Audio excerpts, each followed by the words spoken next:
When admiration turns to envy, who truly loses? Is it the one being envied or the one consumed by the green-eyed monster? Today, let's journey back to a time of kings and shepherds, to a story that's less about ancient battles and more about the war that rages within the human heart. Let's talk about Saul, the first king of Israel, and the young shepherd boy who would become his greatest fear. Picture this, a kingdom in turmoil, facing a seemingly unbeatable giant, Goliath. The entire army, including King Saul, is paralyzed with fear. Then, out of nowhere, a young shepherd named David, armed with just a sling and 5 smooth stones, steps forward. We all know how this part goes. David, with unshakable faith, defeats Goliath and becomes an overnight hero. The entire nation erupts in celebration. The people sing in the streets. Saul has slain his thousands, and David his tens of thousands. Now, imagine being King Saul.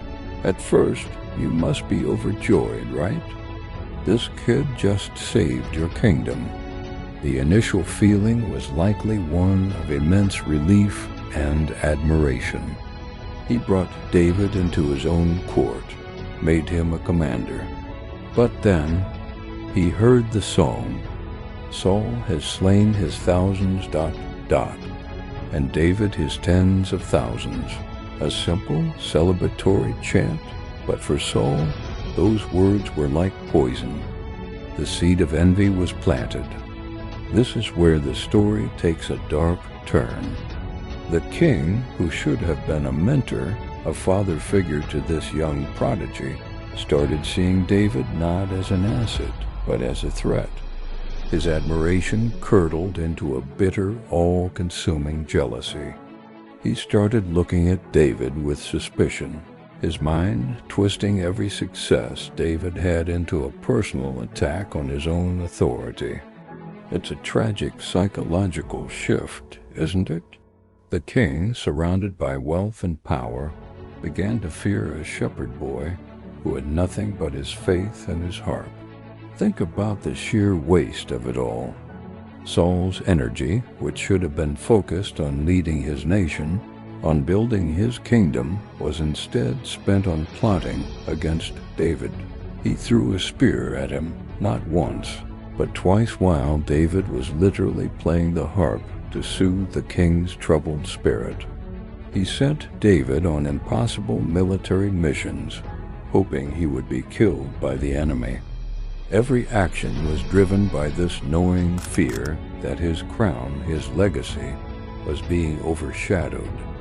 Saul's own troubled heart was chasing shadows, while destiny was quietly choosing humility and faith.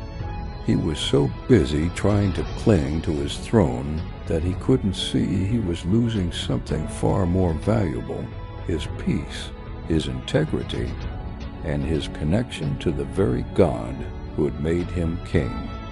In the end, Saul's jealousy didn't stop David's rise. It couldn't.